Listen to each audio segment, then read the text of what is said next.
Assalamualaikum warahmatullahi wabarakatuh. Waalaikumsalam warahmatullahi wabarakatuh.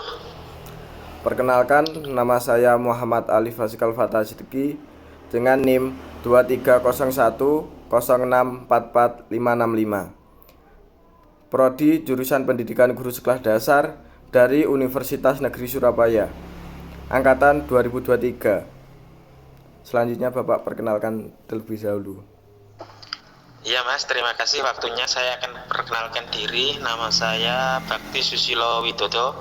Saya adalah salah satu guru di SDN 1 Sawo. Saya mengajar kelas 3 Mas. Rumah saya Sambit. Terus saya dari 2006 saya mengajar di SDN 1 Sawo. Baik, selanjutnya pertanyaan. Sudah berapa lama Bapak mengajar di SD? Oh iya, menyambung dari tadi perkenalan, semenjak 2006 saya masuk di SDN 1 Sawo. Statusnya masih GTT Mas, belum diangkat sebagai ASN. 2006 saya masuk, di situ masih memakai kurikulum KBK atau 2004. Setelah kurikulum KBK nanti 2008 ada kurikulum KTSP, kurikulum tingkat satuan pendidikan, sampai pada tahun 2013. Menginjak 2014 berganti kurikulum lagi, kurikulum KTS. Nah sekarang di tahun ini, 2 tahun ini kita menerapkan kurikulum merdeka. Meskipun pada sekolah kami masih statusnya masih mandiri belajar, jadi boleh ada yang ke-13. Kebetulan saya mengajar kelas 3, jadi kurikulumnya masih K13 Mas. Gitu. Baik Bapak, selanjutnya bagaimana menurut Bapak dalam menerapkan konsep dasar kepada siswa? Oh ya, bagaimana menerapkan konsep dasar kepada siswa? Menerapkan konsep dasar kepada siswa itu sangat penting, dan inilah adalah pintu masuk kita untuk mengenali siswa. Tujuannya adalah membangkitkan minat siswa terhadap pembelajaran. Di awal, biasanya kami melakukan asesmen awal, melakukan pertanyaan pemantik atau pemantik lah, agar tujuannya untuk mengetahui karakter siswa itu sendiri serta kebutuhan siswa. Nah, dari asesmen itu bisa dikelompokkan menjadi yaitu yang pertama visual atau anak yang berkebutuhan visual, ada juga anak yang berkebutuhan auditori, dan ada juga anak yang berkebutuhan kinestetik, dan bahkan ada yang anak yang membutuhkan ketiga-tiganya. Artinya di sini adalah yang berkebutuhan visual itu dengan melihat video saja anak bisa atau anak paham. Yang kedua, dengan auditori itu adalah audio itu suara, dengan mendengar saja anak bisa. Ada yang ketiga yaitu kinestetik. Kinestetik itu ada anak yang tidak bisa dijelaskan dengan suara, ada yang tidak bisa dijelaskan dengan melihat video, tetapi dia mempraktekkan dengan cara eksperimen, menerapkan langsung pembelajaran.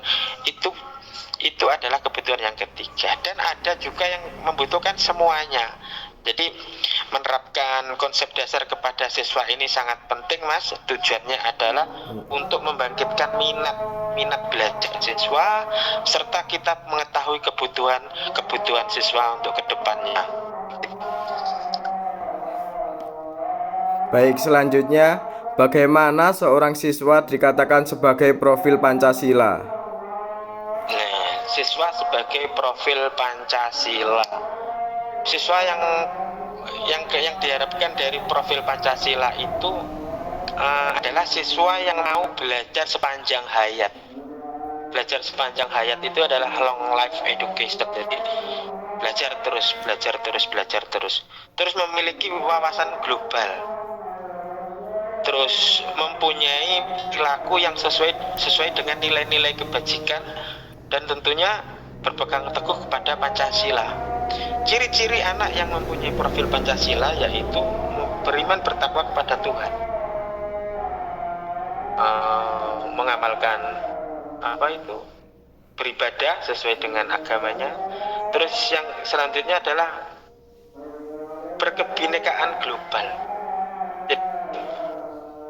Indonesia itu mempunyai suku yang sangat banyak.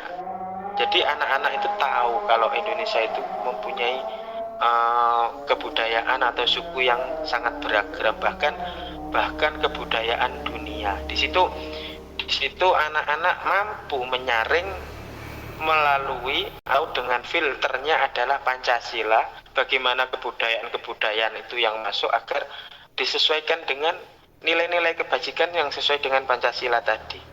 Selanjutnya, ciri yang selanjutnya adalah gotong royong. Diharapkan nanti anak-anak itu mempunyai jiwa gotong royong. Sebab apa? Gotong royong itu adalah budaya Indonesia yang tidak boleh dihapuskan. Dengan gotong royong, sesuatu yang berat itu akan menjadi ringan, sesuatu yang sulit itu akan menjadi mudah. Dan jika dilakukan secara gotong royong, itu akan menambah persatuan dan kesatuan masyarakat Indonesia. Ciri yang selanjutnya setelah gotong royong itu ada ciri mandiri. Diharapkan nanti anak-anak itu mempunyai profil mandiri. Mandiri itu adalah bagaimana dia bisa memimpin dirinya sendiri, yaitu memimpin dari perbuatan serta ucapannya itu sesuai dengan dirinya sendiri. Yang selanjutnya mempunyai nalar yang kritis. Nalar yang kritis itu mampu mengolah atau berliterasi. Literasi di sini bukan hanya sekedar membaca atau bisa menulis saja, akan tetapi berliterasi itu mampu mengolah data, mampu mengolah informasi itu sehingga berguna bagi kehidupannya kemudian hari atau menanggapi menanggapi perkembangan zaman yang ada. Yang selanjutnya adalah ciri yang kreatif.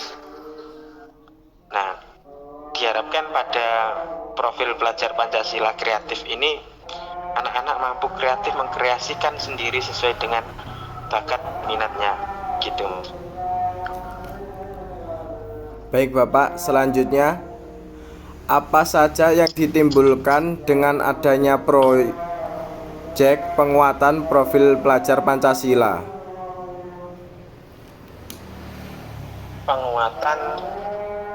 Proyek penguatan profil pelajar Pancasila yang ditimbulkan apa, begitu ya Mas? Nah, yang ditimbulkan nantinya bisa mengembangkan modul ajar. Jadi dari pengembangan proyek P5 itu nanti akan ditemukan apa yang cocok, yang sesuai dengan kebutuhan siswa, sesuaikan dengan keadaan alam serta kondisi zamannya yang sekarang. Kita tahu di Sawo itu kondisi alamnya adalah pegunungan. Nah, dari kondisi alam tersebut nanti akan ketemu modul ajar atau bagaimana cara mengajar siswa itu disesuaikan dengan alam. Tidak mungkin di Sawo diajari seperti kondisi alam di Jakarta, itu nanti tidak pas. Nah, guru bersama siswa bisa memodifikasi dengan menyesuaikan dengan karakteristik alam yang saya katakan tadi. Serta perkembangan zaman sekarang ini zaman sudah memasuki generasi Z ya, generasi Z. Jangan tahu Gen Z, kalau Pak Sakti itu generasi milenial Iya. atau bahkan generasi old.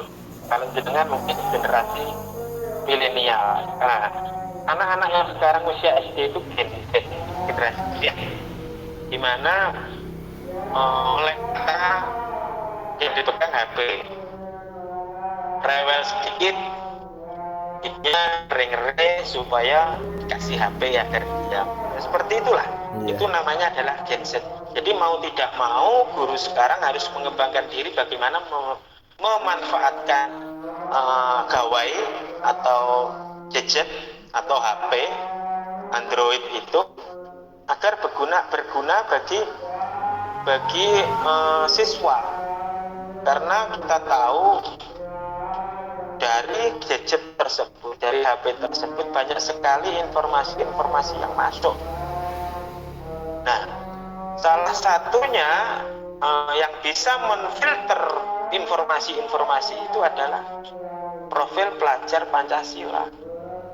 Di situ Pancasila dijadikan sebagai saringan. Nilai-nilai kebajikan yang ada pada Pancasila itu dijadikan sebagai filter sesuatu atau banyak hal yang masuk dari HP.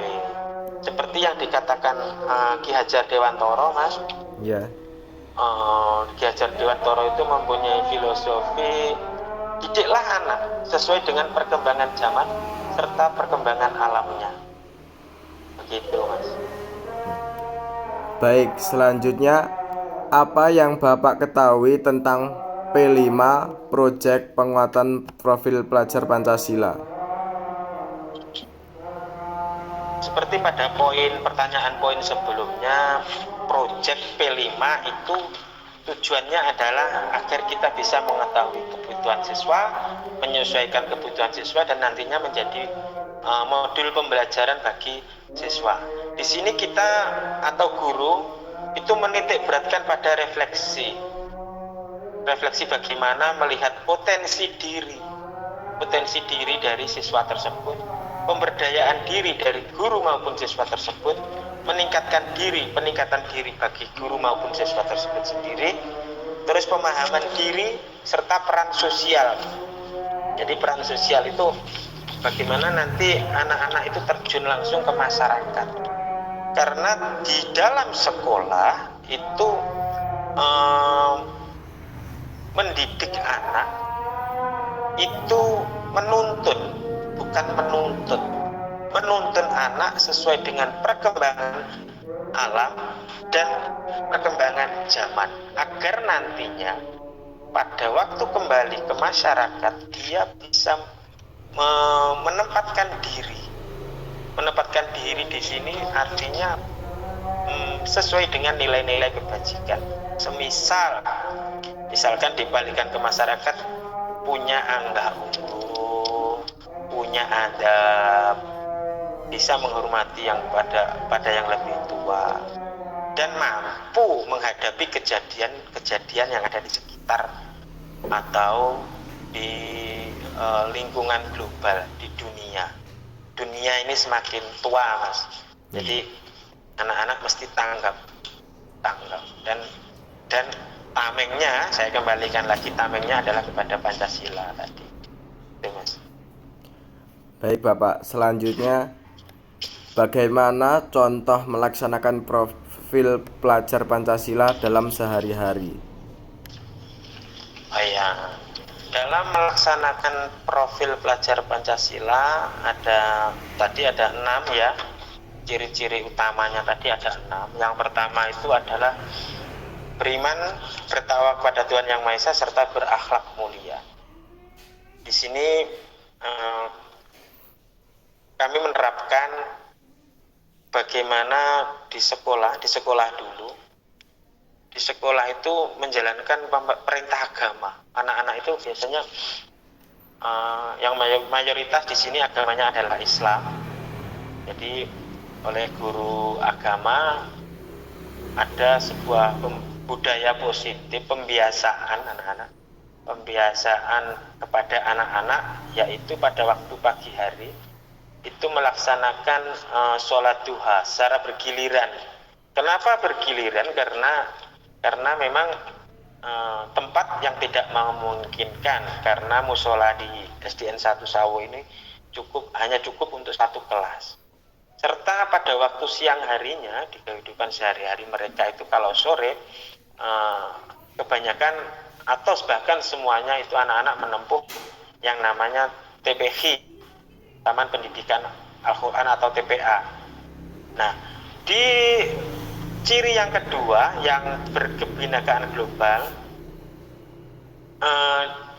di kehidupan sehari-hari itu kita menanamkan untuk menghargai perbedaan, keberagaman, mulai dari perbedaan suku, perbedaan agama, serta bahkan yang semakin apa itu spesifik, yaitu perbedaan hobi, perbedaan kesukaan. Perbedaan kesukaan itu jangan sampai menjadikan perpecahan. Di situ kita harus belajar menghargai. Yang ketiga adalah gotong royong. Gotong royong tadi saya katakan bahwasanya adalah sebuah budaya yang sudah ada turun-temurun, dan itu adalah ciri khas dari warga masyarakat Indonesia. Di sini kita melatih kerja bakti, terus kolaborasi dengan teman dalam sebuah kelompok. Begitu kalau di rumah bisa membantu orang tuanya membersihkan rumahnya atau membantu memasak ibunya gitu. Dan pada unsur yang keempat, yaitu mandiri, yaitu anak bisa mencari bagi dirinya sendiri atau menjadi pemimpin bagi dirinya sendiri. Pemimpin bagi dirinya sendiri itu tahu diri, kapan waktunya untuk makan dia makan, kapan waktunya untuk belajar dia itu berangkat secara inisiatif sendiri untuk belajar, bahkan untuk berbuat kebaikan itu dia mandiri tanpa disuruh begitu. Yang kelima, bernalar kritis, yaitu bisa mengambil keputusan yang bisa dipertanggungjawabkan. Bernalar kritis itu tadi saya katakan bahwasannya anak itu bisa mengelola informasi yang masuk dan berguna bagi kehidupannya. Yang keenam, yaitu kreatif. Kreatif itu biasanya anak-anak menuangkan ide-ide untuk sebuah karya. Kalau di sekolahan itu disuruh membuat sebuah karya atau prakarya, dan anak-anak bisa melahirkan gagasan-gagasan baru. Biasanya yang original anak punya itu biasanya sungguh menarik, dan anak-anak itu pasti kreatif gitu. Baik Bapak, selanjutnya menurut Bapak mengapa P5 diperlukan dan apa manfaatnya dalam kehidupan sehari-hari? Manfaatnya itu bisa, P5 itu manfaatnya bisa memperkuat karakter siswa. Karakter yang bagaimana? Ya karakter yang berpegang teguh pada nilai-nilai kebajikan Pancasila tadi dalam menghadapi perkembangan global. Saya katakan tadi, memang semakin kesini dunia ini semakin tak terbendung, informasi yang masuk itu banyak sekali. Jenengan pasti merasakan. Kalau tidak bisa menyaringnya, wah bisa dengar. Oleh karena itu penguatan profil pelajar Pancasila ini harus segera diperluas dan disukseskan oleh seluruh Indonesia untuk menghadapi tantangan zaman yang ada, Mas. Gitu. Ya. Baik Bapak, selanjutnya siapa saja yang terlibat dalam profil pelajar Pancasila? Oke. Yang terlibat untuk profil pelajar Pancasila ini saya rasa ya semua warga yang ada di sekolah,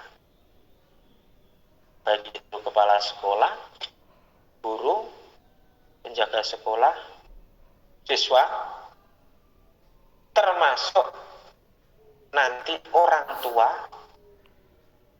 termasuk lagi nanti adalah lingkungan masyarakat atau yang disebut dengan tripusat pendidikan. Tripusat pendidikan itu apa? Atau tripusat pendidikan itu yang pertama adalah lingkungan sekolah, yang kedua adalah lingkungan rumah, yang ketiga adalah lingkungan masyarakat. Lingkungan sekolah tadi yang saya katakan yang terdiri dari semua warga sekolah. Kalau di lingkungan rumah itu orang tua, karena kita tahu semuanya pendidikan yang pertama itu didapat dari orang tua. Dan yang paling lama itu ya pendidikan yang ada di lingkungan keluarga, serta lingkungan masyarakat. Dalam hal ini adalah negara yang mempunyai atau yang memangku kepentingan. Jadi sistem yang ada di Indonesia itu, sistem pendidikan yang ada di Indonesia itu cukup yang di sini adalah profil Pancasila ini juga dipengaruhi dari negara. Kalau negara melakukan sistem, ya harus konsisten untuk menjalaninya. Begitu. Baik Bapak, selanjutnya siapa saja yang terlibat dalam profil pelajar Pancasila? Nah itu kan sudah dijawab, Mas, yang nomor 9. Oh baik, maaf Bapak. bagaimana Ya. Bapak membantu siswa untuk mengimplementasikan konsep beriman, bertakwa dalam kehidupan sehari-hari? Iya. Untuk mengimplementasikan muatan beriman bertakwa itu melalui budaya positif. Jadi budaya positif itu melalui pembiasaan. Pembiasaan itu ya kontinu itu terus, dan dilakukan pengecekan antara ini ada sinergitas atau kerjasama antaranya guru dan orang tua. Kalau di sekolah kami melakukan pembiasaan tadi yang saya katakan, yaitu sholat duha. Kalau sholat duha itu setiap hari digilir per kelas. Misalkan hari Senin itu yang sholat duha nanti kelas 1, hari Selasa kelas 2, hari Rabunya kelas 3, dan seterusnya. Serta pada hari-hari besar itu kita melakukan perayaan. Contoh Maulid Nabi.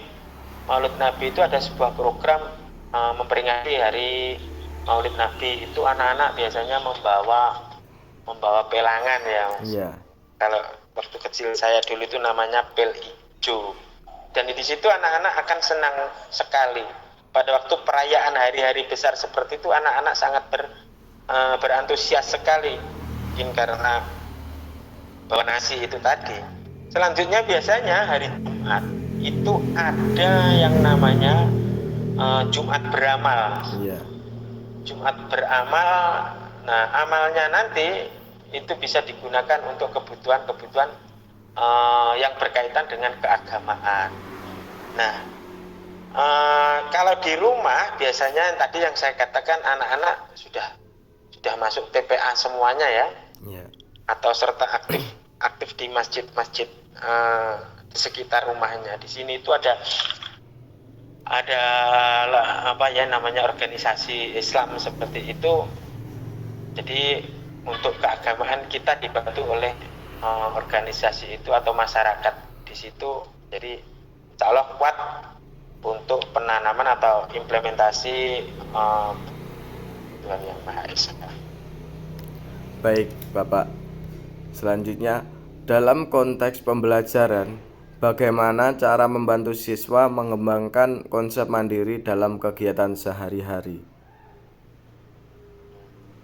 Mandiri dalam konteks pembelajaran, yaitu mampu memiliki kebutuhan sendiri dalam belajar, jadi kebutuhan siswa. Tadi di depan saya katakan asesmen tadi, jadi menentukan apa yang akan mereka pelajari dengan minatnya itu dia tahu. Aku tidak cocok, saya tidak cocok kalau menggunakan video, aku cocokku di sini. Itu jadi anak-anak menjadi tahu, mempunyai inisiatif untuk belajar. Dan itu bagaimana cara apa ya menggalinya? Itu kita menyiapkan apa ya semacam penugasan di situ, di mana dia mengerjakan di situ akan ketahuan anak ini bagaimana menggali agar dia mandiri itu bagaimana. Mandiri yang selanjutnya adalah memecahkan sendiri masalahnya pada materi pembelajaran. Nah, di situ anak dibiarkan berkembang, diberi waktu yang seluasnya agar mampu berpikir atau menuangkan segala ide-ide yang ada di otaknya. Jadi bagaimana menggali kemandirian siswa dalam belajar itu memberi waktu yang seluas, memberi kesempatan yang seluas pada peserta didik tersebut. Begitu, Mas. Nah, baik. Adakah strategi untuk mengasah kekreatifan siswa sesuai konsep kreatif dalam pembelajaran Pancasila? Ya. Kreatif itu sekarang sangat dibutuhkan, Mas. Yeah. Kreatif itu karena lebih banyak bertindak dari berbicara, itu namanya kreatif. Ngomong itu namanya kreatif, jadi bertindak. Jadi bagaimana strategi kita untuk mengasah kekreativitasan siswa dalam dimensi kreatif pada P5, pada profil Pancasila, tadi saya katakan memberi kesempatan yang seluas-luasnya kepada siswa. Tidak boleh main itu. Jadi guru tidak main itu. Tidak apa siswa. Tanpa itu biasanya anak itu pedot. Kalau pedot wes tidak keluar. Apalagi untuk mengutarakan apa yang dia untukkan, wes nanti di situ motivasinya akan jadi minder. Yang kedua adalah memberikan pemantik itu pancingan lah. Terus tujuannya pemantik itu apa? Untuk agar itu mempunyai rasa ingin tahu yang sangat tinggi. Jadi ingin ngerti dari ingin tahu itu dia pasti akan muncul namanya ide-ide. Dan itu original anak biasanya. Terus membuka jaringan yang luas, memberi kesempatan kepada anak itu membuka jaringan yang luas. Jangan kasih tugas itu jangan terpaku pada dirinya sendiri. Nah, bisa kamu tanya dari orang lain, bisa kamu melihat dari video yang ada atau YouTube yang ada. Nah, terus memberi apresiasi itu bisa tanggapan, memberikan hadiah meskipun dilarang. Jadi sebenarnya pada pendidikan guru enggak, tidak boleh, karena nanti kalau akan beri hadiah akan tergantung hadiah. Apresiasi di sini ya memberikan atas apa yang sudah dikerjakan oleh siswa. Itu sangat penting, Mas. Bergerak mati-matian, bergerak keluar semuanya, tapi kalau tidak dinilai nanti ya anak tidak merasa dihargai. Baik. Itu akan memotivasi anak itu sendiri untuk menjadi kreatif gitu, Mas. Baik, selanjutnya bagaimana sekolah melibatkan orang tua dalam mendukung implementasikan nilai-nilai Pancasila dalam lingkungan keluarga? Ya. Bagaimana sekolah melibatkan orang tua untuk mendukung implementasi nilai-nilai Pancasila? Yang pertama yang kita lakukan adalah mengumpulkan orang tua tersebut. Bahwasanya kurikulum ini sudah berubah, bukan seperti sebelumnya. Kita lakukan sosialisasi tersebut. Terus sinergi itu adalah pertama. Sinergi untuk kebiasaan positif itu harus sampai kepada orang tua. Kalau saya pribadi ketika pagi berangkat sekolah antara siswa dan orang tua itu harus cium pipi kanan dan cium pipi kiri serta laporan sampai sekolah lapor ke saya. Kalau tadi bikin tidak sama bapak. Iya. Setelah pulang sekolah itu harus ucapkan salam dan bikin setiap hari seperti itu yang saya lakukan kepada murid-murid saya. Karena saya lihat hubungan antara orang tua karena zamannya memang seperti ini.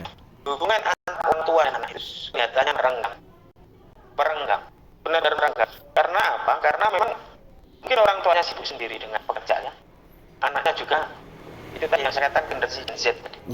Lari ke HP semua. Nah, orang tuanya juga bermain media sosial, itu kan. Anak-anak juga mungkin di sini gurunya kalah sama anak-anak sekarang sudah punya TikTok, gurunya belum punya.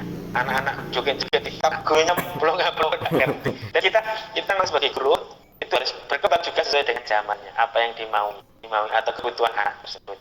Nah, tadi yang saya akan bersinergi dengan orang tua itu tentang kebiasaan positif yang seperti yang saya katakan tadi, itu harus berkelanjutan atau bersambung dan cross check melalui WA grup. Bapak Ibu, apakah anak-anak tadi cilik-cilik? Orang tua biasanya menjawab ya Pak. Terus saya tanya, kalau saya tanya, bagaimana orang tuamu itu kamu cium pipinya? Senang ternyata. Itu membangkitkan apa hubungan yang merenggang antara orang tua dan anak itu tadi. Dan itu ini apa konsep sederhana, hasilnya luar biasa. Nanti kalau jenengan jadi guru bisa diterapkan, atau mungkin jenengan mulai dari sekarang, jenengan masih mahasiswa kan, mungkin bisa diterapkan untuk dikasih pada orang tuanya. Malu ya Mas kalau saya besar.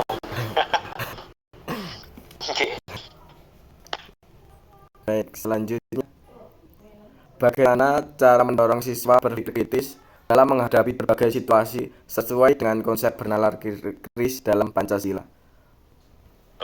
Bernalar kritis sudah saya singgung juga. Beri pemantik atau pertanyaan pemantik itu pancingan. Ini yang bahasa yang ngetren sekarang itu pemantik. Artinya kalau dulu ya pancingan lah. Yang menantang siswa untuk berpikir kritis. Jadi kita sebagai guru memberikan pertanyaan agar dia tertantang untuk berpikir kritis. Plus bisa menjawab apa saja. Kalau dibatasi anak-anak nanti juga akan terbatas.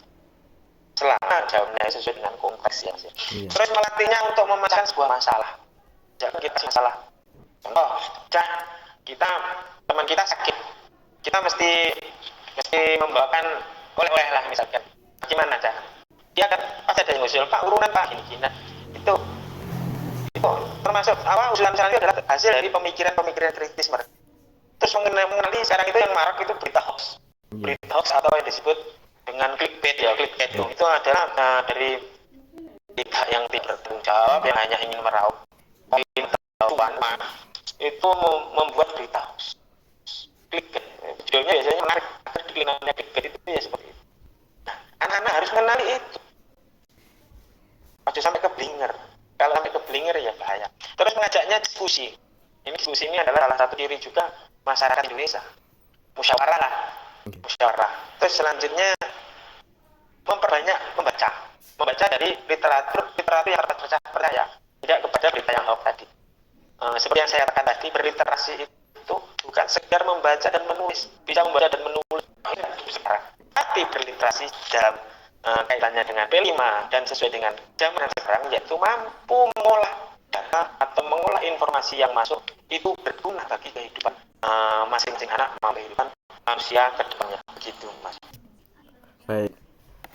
Pertanyaan terakhir, adakah pengalaman menarik selama mengajar menjadi guru di saat pembelajaran? Ya, pengalaman menariknya itu alhamdulillah selama 17 tahun saya paling dekat anak. Memang dari itu menjadi guru itu orientasinya adalah anak. Jadi menurut saya harus dekat dengan anak. Bahkan para alumni itu dengan saya kan sejak ngopi. Sekarang saya itu kalau dipikir di sini itu saya mengajar cucu saya sendiri. Apa murid di sini itu adalah dari murid saya. Itu yang paling menarik. Yang lainnya adalah saya diberi kesempatan untuk menjalankan pendidikan guru penggerak. Dan alhamdulillah yang ada guru penggerak itu yang sekarang itu sistem pendidikan itu harus ramah anak. Dan alhamdulillah saya sudah membuka itu sejak pertama menjadi guru. Dekat dengan anak itu saya sudah sebagai modal. Tidak ada lagi yang namanya hukuman, tidak ada yang namanya membela. Itu yang sudah lama tertanam, paradigma yang sudah lama tertanam, bahkan puluhan tahun pada guru-guru yang sudah asing itu sudah saya ganti. Jadi berpusat pada atau namanya student center. Kalau dulu namanya teacher center, jadi guru harus selalu diperhatikan. Jadi sekarang adalah kebalikannya. Murid, kebutuhan murid atau program apapun itu harus berpihak pada anak. Seperti itu, Mas. Ya. Baik Bapak, terima kasih sudah meluangkan waktu. Akhiran, wassalamualaikum warahmatullahi wabarakatuh. Iya, sama-sama. Waalaikumsalam warahmatullahi wabarakatuh.